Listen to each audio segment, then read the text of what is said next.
Pour lutter contre la pauvreté auprès des femmes, jeunes et hommes membres des organisations de paysans, le PADAER 2 a procédé à un don de 600 ovins à 3 OP du département de Kolda. Vous savez, PADAER 2 est à la suite du projet PADAER 1. Dans le cadre du projet PADAER 1, il n'y avait pas le volet élevage. C'est vrai, il y avait le volet élevage, mais dans le cadre uniquement des infrastructures.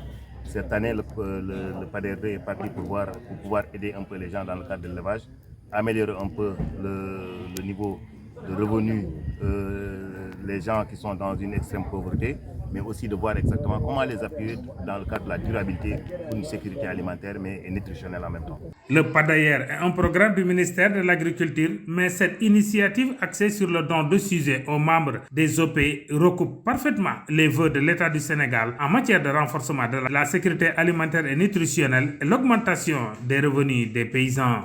Que le PADAER, dans sa conception, permet véritablement aux organisations bénéficiaires, de manière générale aux populations, d'améliorer leur production en termes d'agriculture, d'élevage et autres, mais surtout d'aller vers l'entrepreneuriat et au finish de pouvoir être résilient par rapport aux difficultés que nous constatons, notamment les changements climatiques et d'autres difficultés de tout ordre.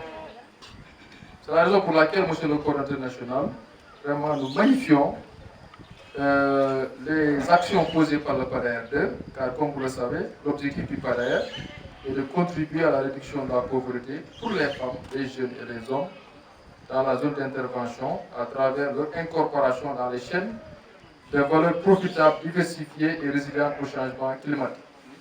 C'est dans ce cadre que des infrastructures ont été réalisées, certaines sont en train d'être réalisées, et que également des organisations de producteurs ont été sélectionnées afin de mettre à leur disposition un lot de moyens, j'allais dire, qui devrait leur permettre de pouvoir contribuer à cet important programme allant dans le sens d'une autosuffisance pour le Sénégal en moutons notamment.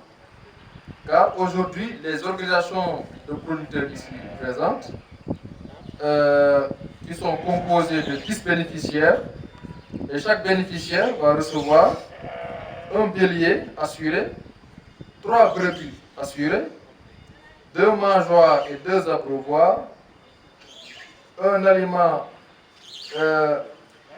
concentré, et pour l'aliment concentré, donc c'est 2 tonnes. Donc c'est 2 tonnes par organisation, 2 tonnes d'aliments concentrés par organisation et un lot de produits pharmaceutiques. Un véritable moyen pour les producteurs de renforcer leurs revenus et leur sécurité alimentaire, surtout pendant les périodes de soudure qui coïncident avec l'hivernage, où ils sont hantés par les travaux champêtres, mais également hantés par le manque de provisions. Nous sommes très satisfaits de la commune de Médina El Hadji, parce que vraiment ils ont fait un aide extraordinaire. Parce qu'on avait des familles assez diminuées quand même, avec l'appui qu'ils ont fait là, ça pour le relancer, pour qu'ils puissent avoir les politiques de leurs enfants et en même temps avoir un revenu demain. C'est ça, vraiment, nous sommes très contents. Vraiment, nous félicitons le chef d'antenne de Kolda, parce que depuis la construction du projet jusqu'à nos jours, il implique les maires dans cette activité-là. Et là, obligatoirement, nous aussi, en tant que maire, nous allons participer à la pérennisation de ce projet. C'est ce qui est important par rapport à notre dossier. Et nous allons suivre régulièrement les activités qui se déroulent au niveau de ces activités qui viennent de passer. Ça va permettre aux femmes, parce que si vous regardez les bénéficiaires, ce sont des groupements vulnérables. Souvent, c'est des femmes, c'est des personnes vivant avec handicap, ou ce sont des jeunes qui sont carrément la cible du projet. Et là, on vient de mettre à la disposition de 3 groupements du département de Kolda des sujets. Ce n'est pas seulement des sujets, nous avons fait un paquet d'activités. Donc nous avons construit l'abri, les abris d'abord, où doivent être ces animaux, ils doivent abriter ces animaux. Il y a aussi une formation qui est derrière ça avec le service de l'élevage, tout le paquet technique qui accompagne le paquet de renforcement de capacité de ça. Et il y a aussi l'accompagnement dans les soins, dans la santé animale, surtout un lot de matériel, un lot de médicaments vétérinaires qui a été mis à la disposition de ces bénéficiaires Après, on va mettre à leur disposition aussi 2 tonnes d'aliments concentrés. Ce don est suivi de mesures d'accompagnement pour une meilleure atteinte des objectifs visés. Nous sommes là aujourd'hui pour remettre à peu près 120 sujets, donc composés à peu près de 90 brebis et de 30 mâles. Donc chaque bénéficiaire aura à peu près 3 brebis et 1 mâle. Donc en matière aussi, on les a accompagnés en matière de produits pharmaceutiques, mais accompagnés aussi en aliments concentrés.